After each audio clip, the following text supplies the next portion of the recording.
Well, good morning, good afternoon, or good evening, depending on where you are on our fantastic planet. My name is Wayne Clark, and welcome here from a very unusually sunny London. We're very excited. I'm excited because we've got an awesome live stream lined up, shall I say, with some great data, great insights, great tools, everything that we're picking up from many of the brilliant organizations that we get, and I personally get the opportunity to spend time with all around the world. So if you're here with us, thank you so much. I feel like I should do some sort of global roll call. We've got people here from South Africa, so welcome to you. I'm actually going to be in South Africa at the end of this month, so we're looking forward to launching our book and all sorts of other stuff in South Africa. And I'm a huge fan of Amapiano, so if you know, you know. Amapiano is something I'm absolutely wondered by. Fantastic. So looking forward to being there. We've got people here in the stream from Mongolia, so welcome from Mongolia. Actually, Sambanu. If you don't speak any Mongolian, you've just learned some. Sambanu means hello, how you doing in Mongolian. We've got people here from the Kingdom of Saudi Arabia and also UAE.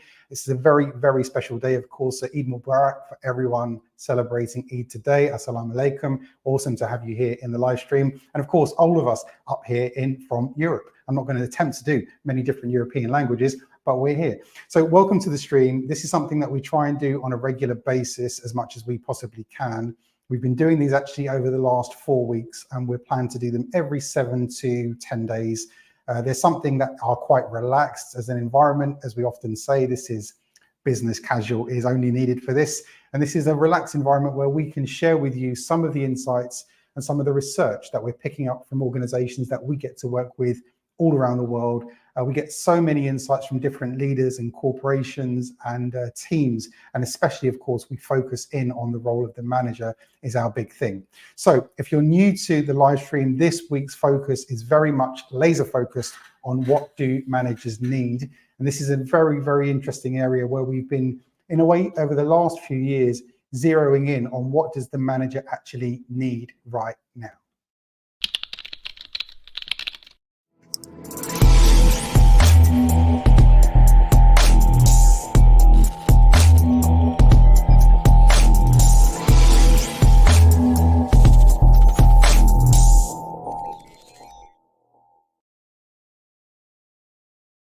I guess the fact is we did all the budget for this week's live stream on the intro, so there's nothing else, no other graphics. I'm just joking. So what do managers need right now? This is an important topic, and partly because it came from another conversation I was having last week about what do managers need, based on someone who was trying to design a management training course for their managers.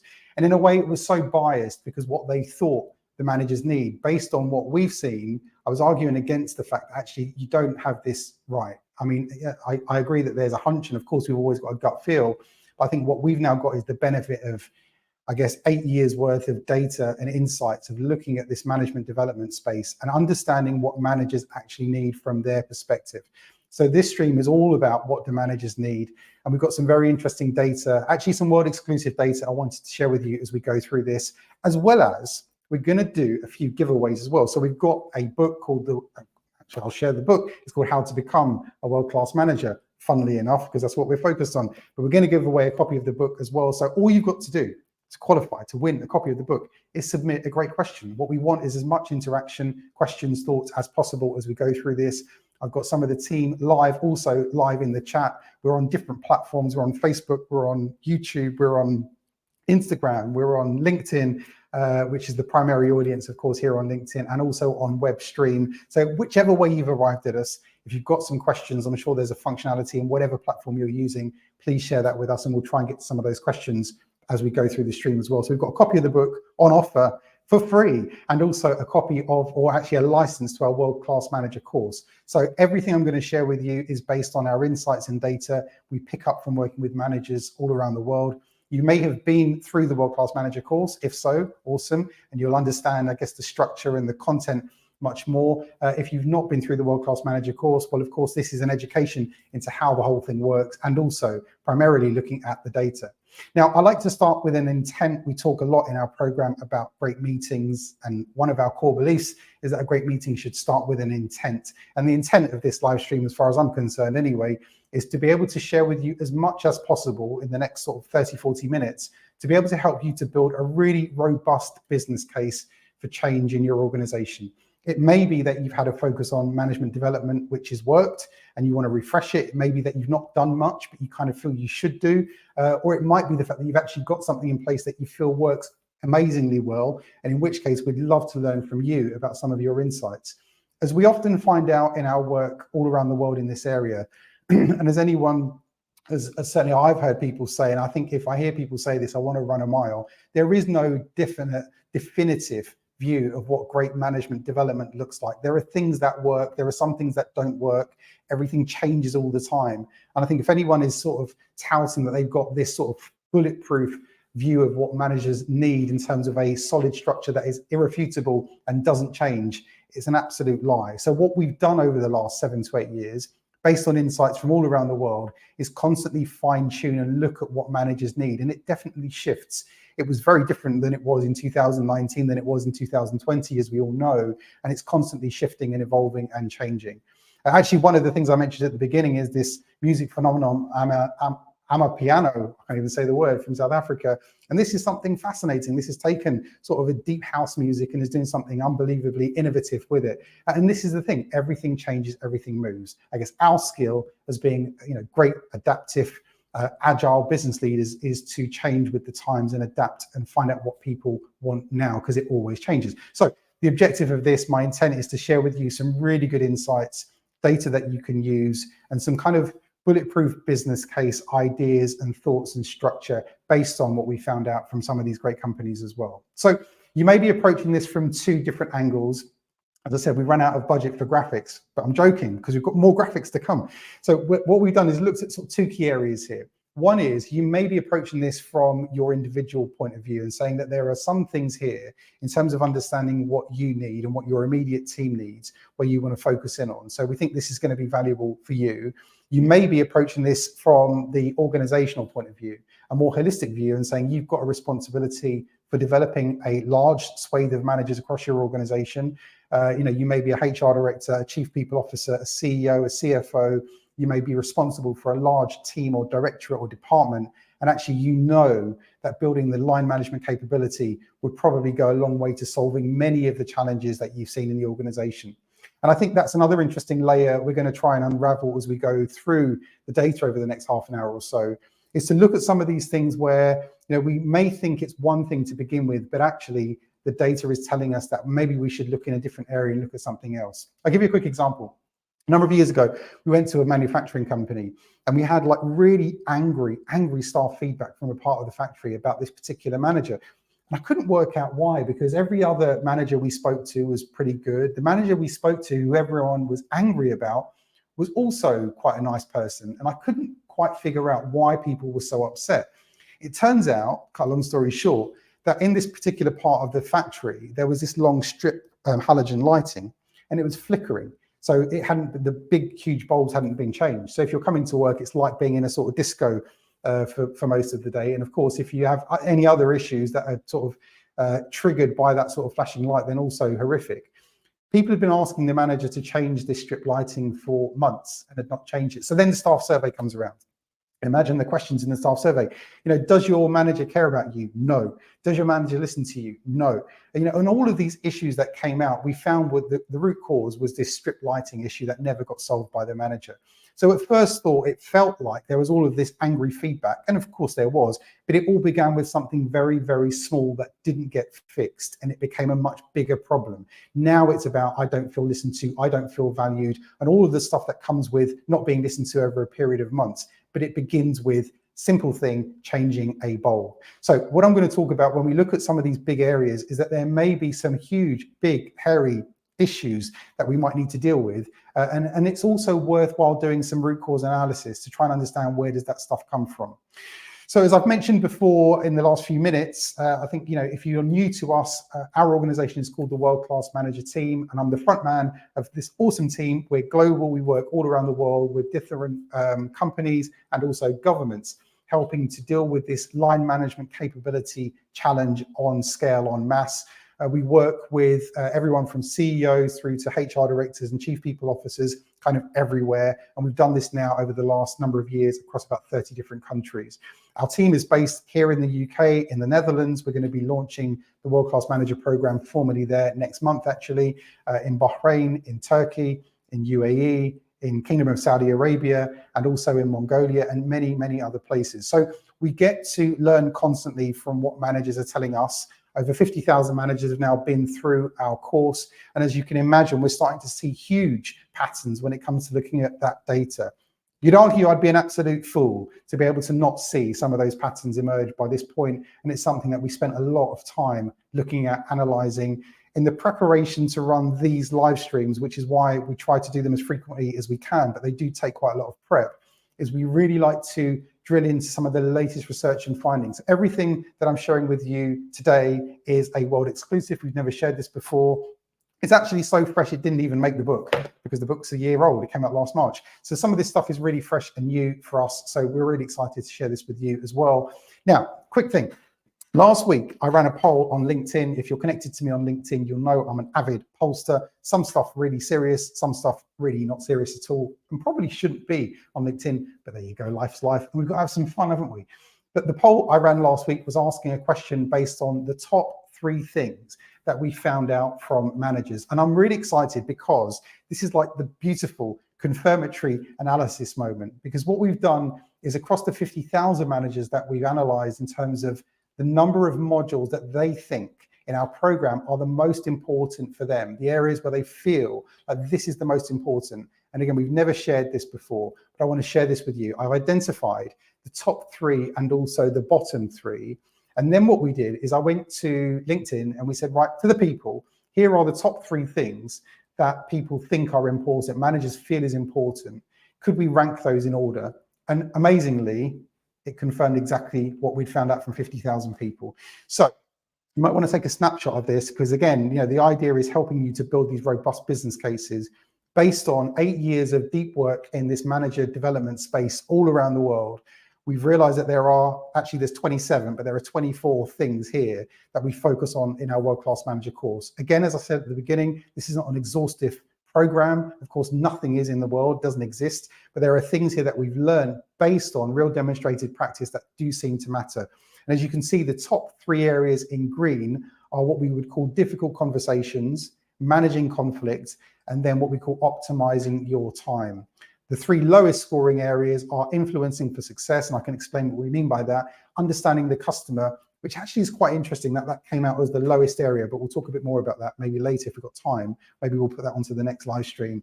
And then also what we call being a 21st century manager. Also, interestingly, again, why that came lower, but again, we'll talk a little bit more about that. Now, if you take those big 3 areas, the top 3, the ones in green, and say, right, let's rank order those, this was the thing that really blew me away, because when we found out from the LinkedIn poll, we found out the exact same 3 structures. So the number 1 voted issue was managing conflict. The second was optimizing time by a LinkedIn poll, and over 140 people now. The poll's not finished, it finishes tomorrow, so I can share the data on that one. And then the final one was managing conflict. So I wanted, for the purpose of this live stream, given that we've got like so many things, 24 things, no one wants to hear 24 things, but we're going to focus on 3 of those, which I think are quite insightful. And again, you may find real value in the data on these as part of your own business cases internally. So let's start with the first one when we talk about difficult conversations. This was the area, this is the big area that comes out time and time again. HR directors tell us that their people need difficult conversation training. Managers sometimes tell us that they need difficult conversation training. Not always, interestingly. What we usually find is more senior people say that the more junior people need difficult conversation training. Whether they're right or not, who knows? It's a personal judgment. But this is the big area that comes out time and time again.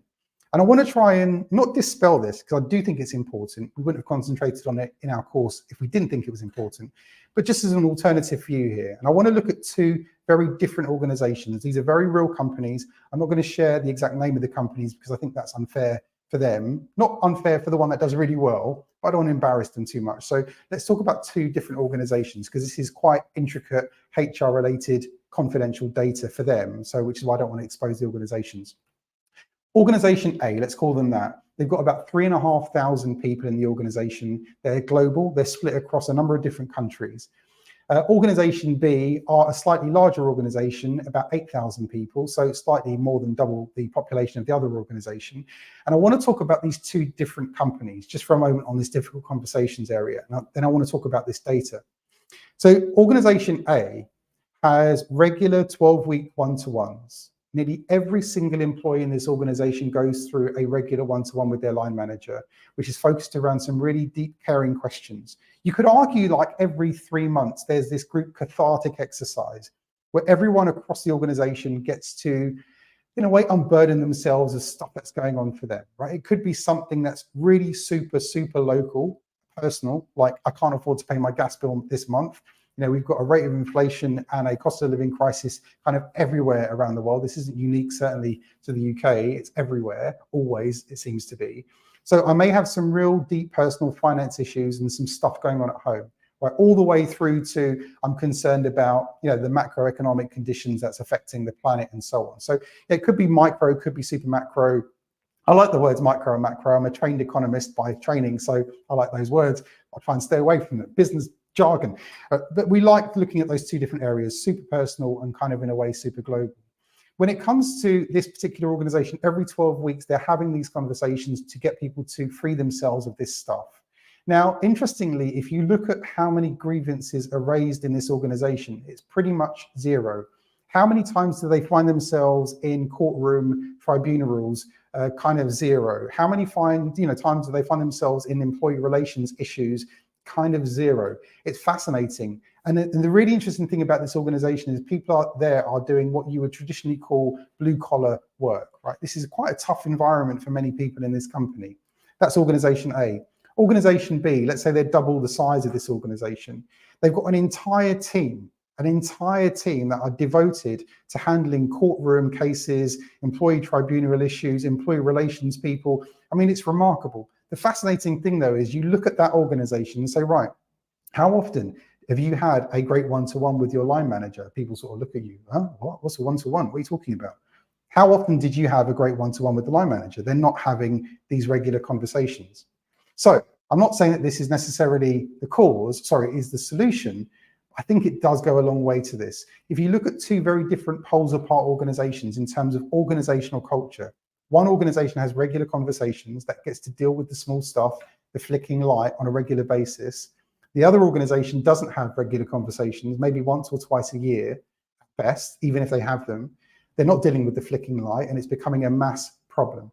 So when we talk about difficult conversations, how difficult are the conversations, or how difficult do they actually need to be? Could they have been dealt with a very different way at a different point in time and therefore not become such a difficult conversation? I'm not negating the fact that, of course, there are some tremendously difficult conversations, like we need to restructure, your job's at risk, you can't get a pay rise, I know you desperately need it, you've worked your socks off all year and we can't now promote you into this position. There are some really difficult things that we have to talk with our teams about as managers, for sure.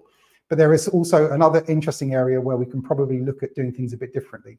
This data point blew me away when we looked at this. So this told us that 53.9% of managers believe, and this is of the managers who've been through the World Class Manager course. So of course I'm a bit biased because I don't think that these are generally organizations who put themselves forward to develop their line manager capability, who don't care about a great management culture. The kind of two go together, right? So these are generally, this sample data is based on a set of managers who are generally working for organizations who have a great management culture. And even in those organizations, 53.9% of managers say that they need to delegate more. They need to trust their team more and delegate more.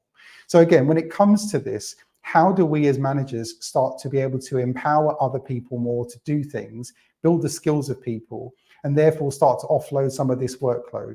I think here is where an important conversation needs to happen, often between teams. So when it comes to looking at this area of difficult conversations, how much of this is actually difficult? How much of this are we not supporting the managers to be able to build the capability of their teams and be able to take on some of the extra effort that's needed across the organization? Because let's face it, things aren't getting any easier in any organization at all. There is no organization we come across which says, look, chill out guys, relax this year because things are getting a bit easier. It doesn't seem to be the case. So point one. Point two, when we look at what we call optimizing time, and this is a huge area. And again, we could probably spend an entire hour, which we can't, but an entire hour just on this one alone. And this is something which really blew us away again when we started to look at the data on this. So we found that 34.7% of managers have said that they believe their organization values them being busy. Interesting, huh? That they believe, a third of managers believe that the organizational culture values the idea of being busy. I mean, it's one of those things, certainly, I'll talk very personally as I'm in London as a sort of UK culture. If you got into the lift with a colleague and your colleague said to you, how are you doing? The usual response here certainly is, I'm manic, I'm busy, it's nuts, it's going crazy, because that's what everyone says all the time. It feels like you wouldn't be rewarded for getting into a lift with a colleague and a colleague says, how are you doing? And you say, I'm actually great.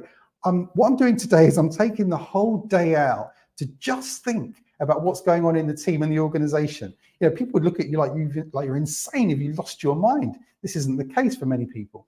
But we know that time is this ultra premium thing. We don't have any of it. No one's got any time. No one's got any attention span anymore.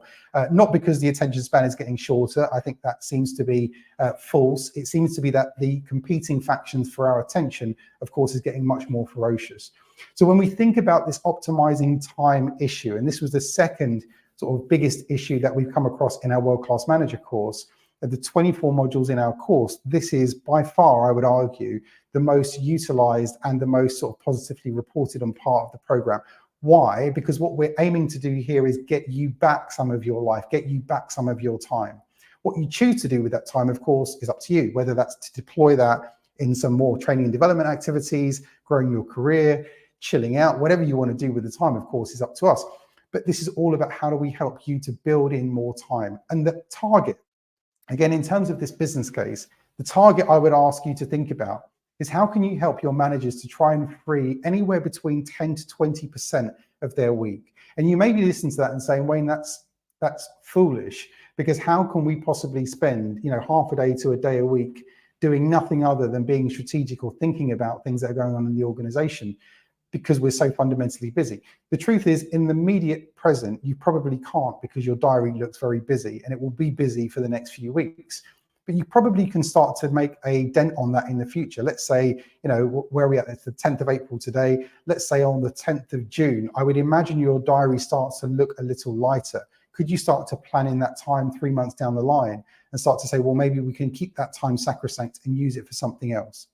There is something really important here also in the time optimization. If you are in a chief something role, if you're a chief HR officer, chief people officer, if you're a chief executive officer, chief financial officer, any chiefs, right? If you're an officer, if you're a chief officer of something in your organization, or you're on the senior leadership team, where you've got this constant challenge in a way, which is how do you translate a strategy, a vision, or a goal, or any other set of objectives into something that means something for people? The challenge is, of course, is that however well thought through this plan might be, the strategy is, however you want to articulate it, like it or not, you are fighting with everything that exists on here, from TikTok to Instagram to Snapchat, if you're really cool, to all of these different platforms, which of course are taking our time and attention away, right? So as much as you want to talk to me about the organizational strategy and the mission, and we've got these amazing values, Wayne, that we've developed, all very, very interesting, but I'm like, interesting. Okay, wow. Oh, cool. Yeah. Oh, wow. Look, a cat fell off the roof. LOL.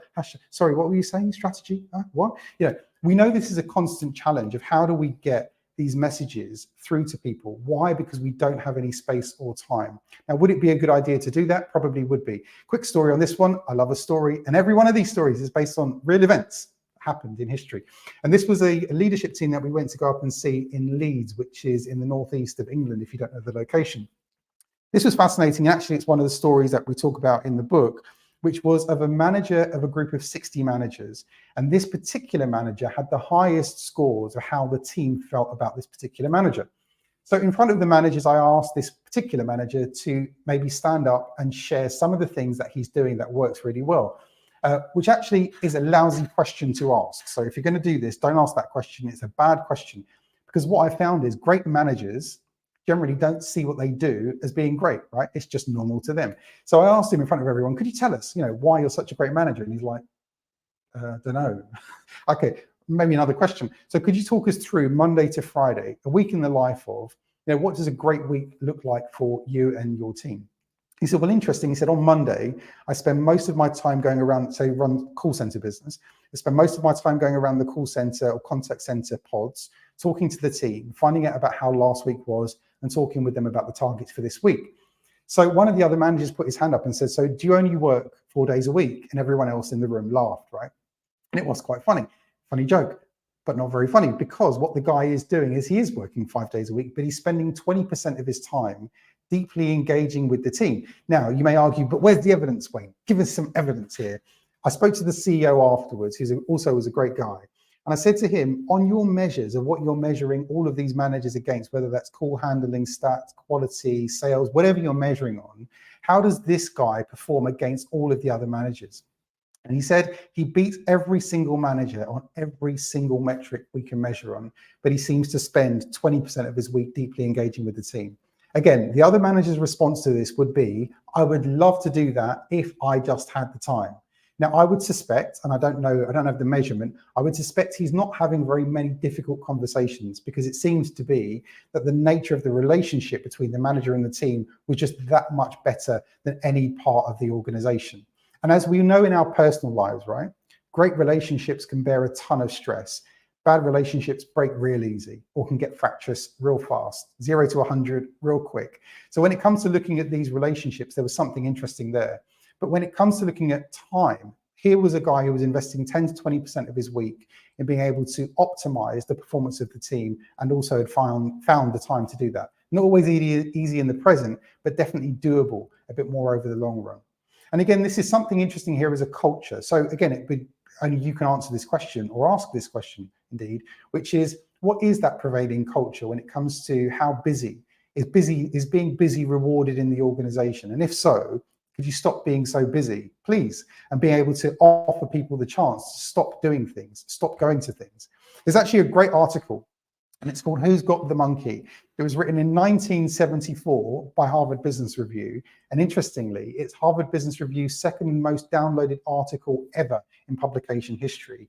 And the article essentially talks about different ways that the organization steals your time. And there's a great analogy. And the analogy is, you begin the week sort of, I don't know, you're walking down the corridor and you've got like a bunch of candy. And you've got 40 pieces of candy here to represent every hour in the week. And as you're walking down the corridor, minding your own business, someone puts their hand over their shoulder and sort of takes 2 of them, because you've now been invited to a 2-hour meeting. And you're like, oh man, I don't want to go to this 2-hour meeting. It really sucks. But what can I do? Someone who's really senior, it probably would look good for my own development and growth. Probably good to be there politically. Can't say no, got to go. 2 hours a week wasted. And it might be that this is going to be an ongoing forum, right? So it's not just 2 hours that month, it's every month, kind of forever, until you decide to leave. So, we know that what happens is we go through the week is people steal time. The organization steals time. And we're often involved and embroiled in absolutely useless things. So there are so many of the meeting statistics. I don't have them here with me right now, but maybe we can put this on the next live stream. There are some fascinating meeting statistics that we've pulled out.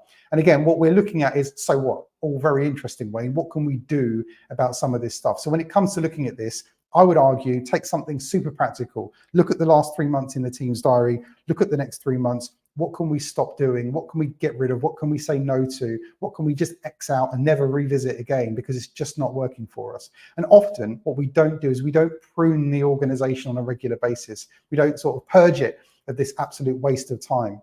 Now, the reason why the organization I spoke about earlier, we'll call them Organization A, the reason why I think they're so effective, and this is something very simple, it's a small investment of time, but really valuable. What they do on a Monday morning is the leadership team meet every Monday morning. And essentially what they're doing is they're reality checking. They're looking at, has anything materially changed in our world and how we do business? And what might that mean for the next week in terms of how we operate? This is very unlike most leadership teams. If you think about your exco, your excom, whatever you call your leadership team, I don't know how often they meet. I would suspect it's not weekly. They may do, which is awesome. But there are quite infrequent interactions with senior leadership teams, which is not a bad thing, of course. No one's saying that that's right or wrong. What we're talking about here is what might be optimum. The problem with sort of elongated spaces between those conversations, those interactions, is that a lot of myth seeks in, which often goes unchecked and unchallenged. Many organizations still operate out of a reality that is kind of gone. In some cases, it died many years ago, but they still operate out of the same mindset. What this organization do every 7 days is they reset themselves in reality.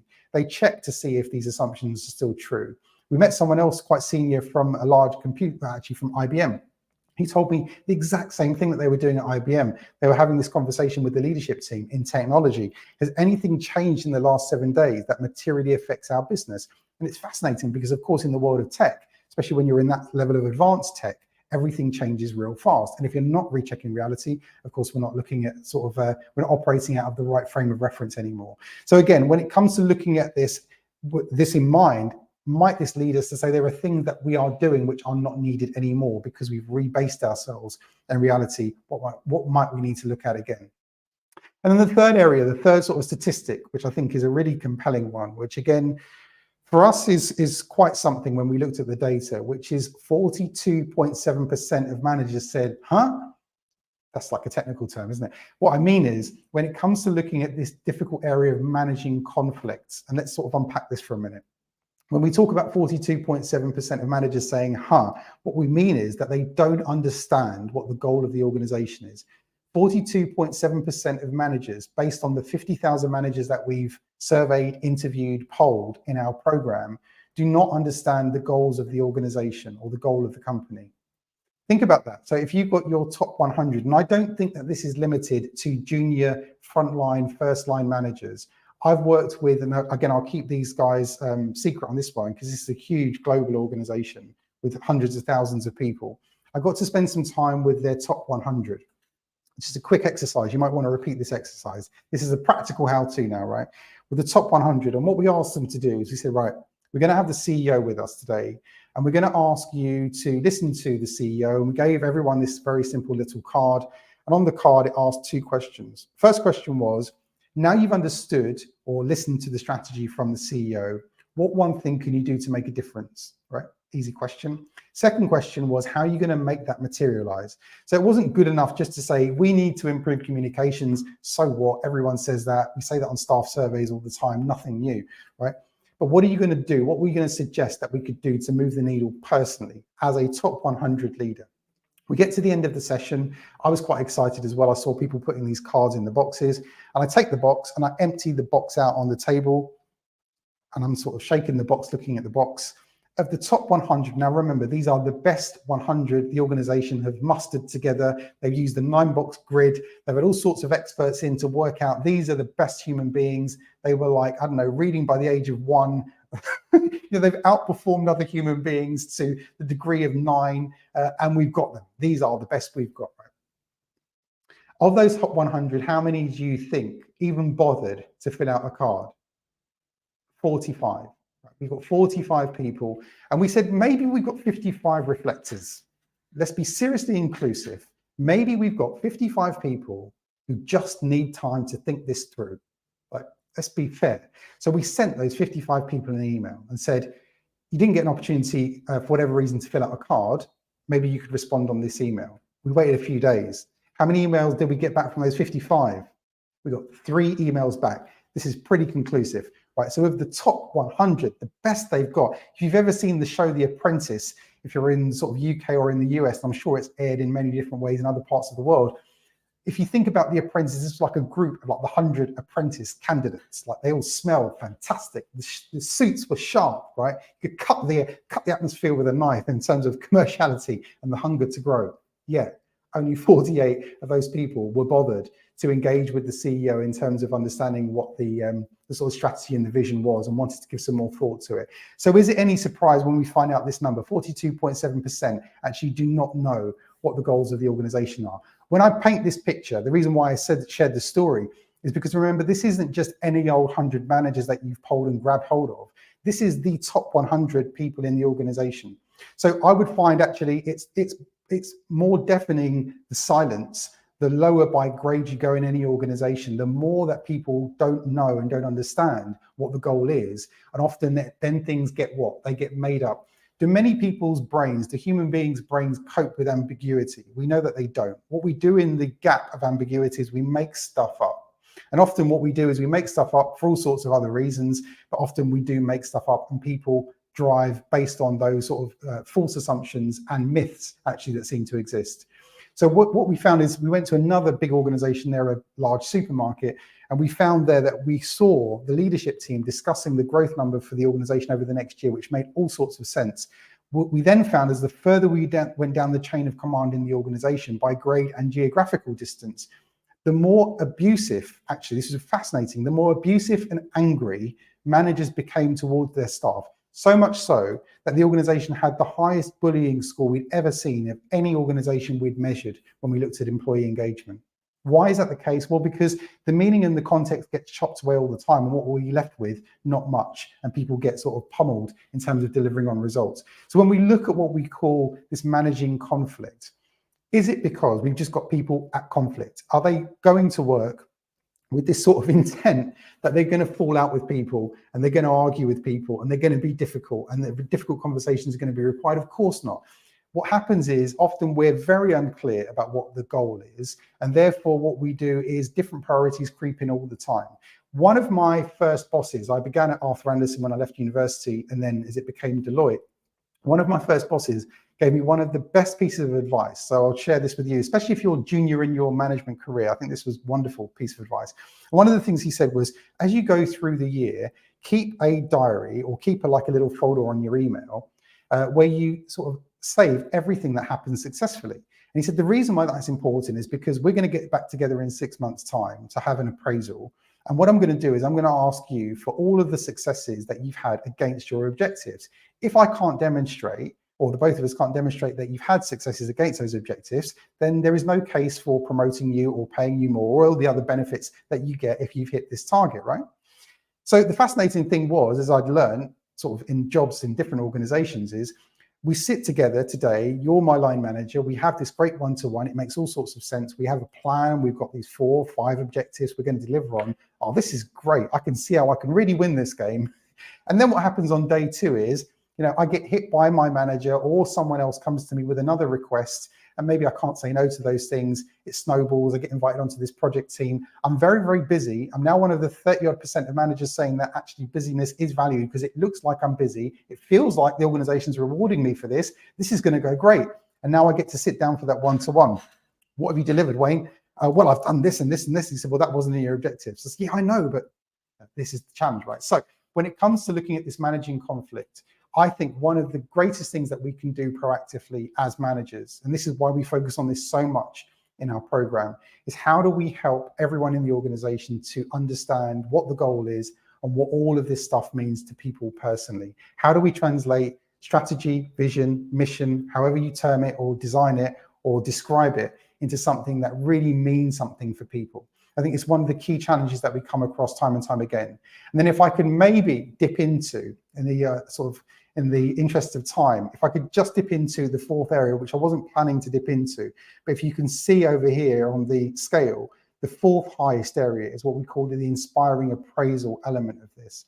And this is quite fascinating because I guess this is where the rubber meets the road. This is where, as a manager, and if you think about, if you're approaching this from the position of you've got hundreds or maybe thousands of managers across your organization, how do you get your arms around this population and help them to build mass line management capability? Well, again, this is what we've been focused on for a number of years. The key area here to focus on is what we call the inspiring appraisal conversation. How do we make sure that we're having really good regular conversations with people in the team? The 3 key elements of this, just to sort of finish up on it, and hopefully we can get into some good questions. 3 key areas are looking at what we would say, how do you, prepare for, execute and follow up on these one-to-ones, on these appraisal conversations. The reason why we picked this word very specifically, an inspiring appraisal conversation, is because the act of feeling inspired is probably within our gift, regardless of how much money or how little money the organization has. Now, you could be in an organization with billions of dollars of budget and still feel like this is the worst company in the world. We found charities who have literally zero budgets, nothing, to either pay people more or to be able to pay for training. But they tend to have really inspired individuals. And it's not because of the organization, it's not necessarily because of the predominant culture, it's more about the quality in the moment of that one-to-one. So again, the three things that we would ask managers to really think about, and certainly if you're looking and responsible for developing a huge cadre of managers or cohort of managers, might be to look at how well do they sort of elicit the hopes, dreams, and ambitions of people. And we talk about what we call that conversation. Not the birds and the bees, we're all old enough for that. When we talk about that conversation, we're saying how many human beings have been lucky enough to have a parent or a couple of parents or a guardian or someone in their life who cared enough to have a deep and meaningful conversation about your hopes, dreams, and your ambitions. There's not many people. I've worked now personally with about 1,000 different CEOs, more than 1,000 CEOs across, of course, 1,000 different organizations and thousands of managers. I would say that it's the mass minority of people who've had the opportunity to have a deep and meaningful conversation about that. Again, if you think about this in the sort of context of all of these three key areas of data, right? Imagine where on a regular basis, you're having an awesome one-to-one with your line manager. You leave that one-to-one feeling cared for, you feel well communicated with, you feel valued, you feel like there's actually a link between what my job is and what we're here to achieve, either as a team or as an organization or as an industry, if you want to get that ambitious about it. You feel like you've got someone here who's got your back. There are a huge range of feelings that you probably want to leave that conversation with. And if you do leave the conversation feeling like that, I would find it hard to work out what conversation in that context would be difficult. What conversation would be difficult around optimizing time, because there's a regular understanding about the time and the time challenge. And then, of course, conflict doesn't seem to exist in such cases. Now, of course, I'm not trying to paint a utopian view of the world that all this stuff gets solved just by having good regular one-to-ones, but I would argue a large proportion of it does get solved. And actually, if you're looking at I can never say this phrase, quid pro quo, if you're looking at the benefit case, the payoff and the benefit versus investing time to have those good regular conversations and the benefit it does seem to bring for the individual and the team, it feels to me like an absolute no-brainer of why you would invest more time having those conversations too. So conscious of time, and I do think we've got a few questions through with the help of the team. So a couple of these, which I think are awesome. I'm going to read out one of these. So Sunil, thank you very much for sending this in. In a changing world of business and life, with the rampant advancement of AI, what makes a great world-class manager who can inspire, invigorate, and make an impact today? Oh, well, hopefully, Sunil, I've answered that in the very last thing I just spoke about. I think the impact today is truly being, I will use the E word, it's the empathic or empathy, right? The degree to which we can be empathic about what people are going through and what people are facing, I think has a huge impact in terms of being being seen to be, of course, a world-class manager. The judge of whether or not you are a world-class manager are going to be people in your team. And that might be people who are more junior to you by grade. It might be peers. It might be other senior people in the organization. They will judge, of course, whether or not they think you're a world-class manager. The degree to which we can understand some of their personal challenges, things they're going through at work, some of their workload challenges, will of course make people see that we are being a world-class manager. So number one, I think, is empathy. How we demonstrate that when we get practical in the how-to is, again, good regular conversations, good regular one-to-ones goes a long way to solving some of this. Second great question here from Ella. This is why I always suggest a stress risk assessment, as sometimes hostility between a manager and individual comes from something so basic that has built up and up. Doing a stress risk analysis helped us uncover this and move forwards. What a great thing to do. So great idea. This has come from Ella Hebdish. I've been saying your name correctly. I think this is what a great suggestion, to do a regular risk assessment. Now, this is something that we talk with investment firms about. So if you're going out to buy a company, and one of the areas that, if you're going to buy a business, you spend, hopefully, lots of time doing the due diligence where you're looking at the culture. And this is interestingly one of the areas which kind of gets missed a lot. I don't think many organizations do this type of risk assessment that Ella's suggesting, of looking at the management team and saying, actually, how much of a problem might this be in terms of the predominant management culture?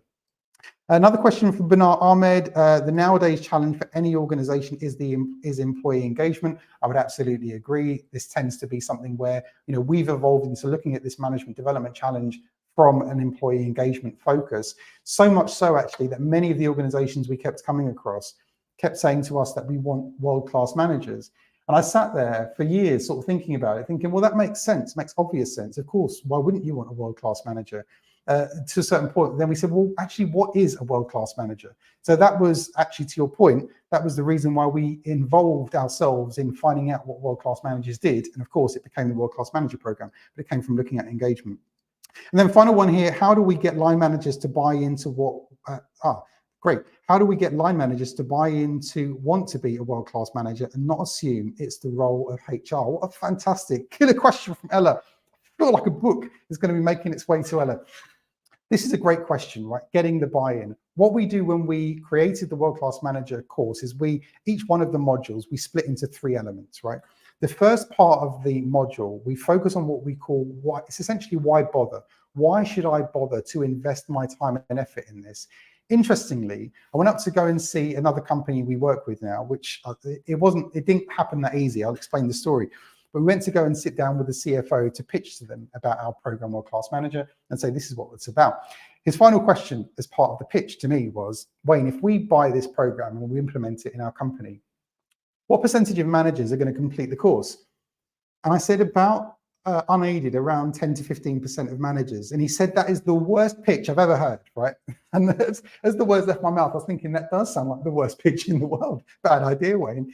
But my point was to him, and they ended up seeing my point, thankfully, was that if we put 100 managers in a room and then trained them face to face and said, right, how many of them following that training will do anything different, unaided, ungoaded, where there's no sort of step back sessions or coaching, all that stuff that you need to supplement that? How many would do anything different with what they learn? I reckon around between 5 to 15% maximum. So what we found is, the job here for us as an organization is how we can help managers to tie the need of being a great manager or being a world-class manager with what the personal payoff will be for them. This is the ultimate what's in it for me conversation. And if I'm a line manager and you are my senior manager, it's incumbent, I think, or we think, on you as a senior manager to help me to understand why building my capability as a line manager is going to be valuable. It's valuable for the team, of course. It's, of course, always, forever going to be valuable for the people we serve, our customers, our clients, our stakeholders. If you're an NHS Health Trust, or if you're in a hospitality, or if you're in banking, or if you're in retail, everyone benefits from a better quality of management in that organization. So of course there's an altruistic play, right? Which is good for the team, good for the organization, but I might be super selfish. I might be sitting here thinking, oh, sounds very good, but kind of still, what's in this for me? This makes me worth more. Right? The idea is that, of course, if I'm a better manager, it makes me worth more in the organization. And if I should choose to leave and work somewhere else, it probably makes me worth more outside the organization. The challenge is, I don't think the time, because we're so busy. Now, remember that the job of the manager is so fundamentally busy, and you are expecting me as an organization to be now not just brilliant at my job and making sure that I'm delivering for the team and delivering for the customer, but you're now expecting me to be an ESG expert. I should be some sort of expert overnight on EDI. And especially when those conversations come up. I was interviewed 2 weeks ago by Fertility Weekly, which is fascinating conversation about the modern challenge for the manager in the workplace of having these demanding, difficult conversations about topics that I'm totally sort of unprepared to have, right? I'm expected to be all of this and more, and therefore I don't have time. So again, it might be, as an organization, we need to help sell the idea to managers that they should develop more in terms of their capability. Great for the organization, great for the team, but ultimately, selfishly, great for those individuals as well. And it depends, of course, on the individual's ambition. They may not have an ambition to become a world-class manager. And in such case, there's only so much, of course, that we can do. The key here, though, is, and we go back to the recruitment selection process, is how good is the organization? How good is your organization at being able to work out, is this the right type of manager for us? And this is something where maybe we can do this in the next one because we don't have time to get into this, but I think this is a really deep, important topic, right? Which is, in the selection process, what's the job of the manager right now in this organization? And this is the question we like to ask CEOs. If you could restart this organization from scratch today, right? Say someone just gives you $1 billion and they give you, 20,000 staff, and you could restart this organization today from scratch, would the job of the manager right now be what it's currently evolved to become? I think about, as the job of the manager, would it be exactly what it's evolved to become? Most CEOs, if I ask that question, will say no, it would be different, because we designed the role of the manager much differently now, having known what we face, what we go through, what the competition are up to, what the market's up to, all of these trends. But the challenge is, of course, that the role of the manager has evolved naturally over time, some good, some bad, some indifferent. So again, how aware are we of what the role of the manager is? And I think that's another huge angle to play into this. And again, maybe we can get into that in subsequent live streams as well. So we're nearing the end. Again, thank you so much for engaging with us on this. As I said, we're going to sort of name a couple of winners of the book and also of the program. Every 7 to 10 days. We're going to have the next live stream on, I think, I'll be corrected, I think Monday the 22nd of April, same time, 10 a.m. We do a later live stream for those in west of us in the Americas. And again, it's a huge honor to be able to share with you some of our insights and best practices. A massive thank you if you've been involved with the World Class Manager program or with our team. A huge thank you for going through the program and through our course. If you've involved yourself in these live streams, a huge thank you. I know that everyone is so busy, so the fact that you could spend a few minutes with us listening to some of this insight and some research, again, a huge thank you. And I hope, as my intent was at the beginning of this, that we've helped to maybe build out or certainly supplement your business case for why you should focus on, a better focus on developing managers and line management capability. So a massive thank you here from the World Class Manager team in what is an unusually sunny, wonderful summer morning, spring summerish, April. Again, massive thanks, and look forward to seeing you hopefully on the 22nd of April on the next live stream, where we're going to focus on this more broader topic of how do we help to build line management capability. Thanks so much. See you soon.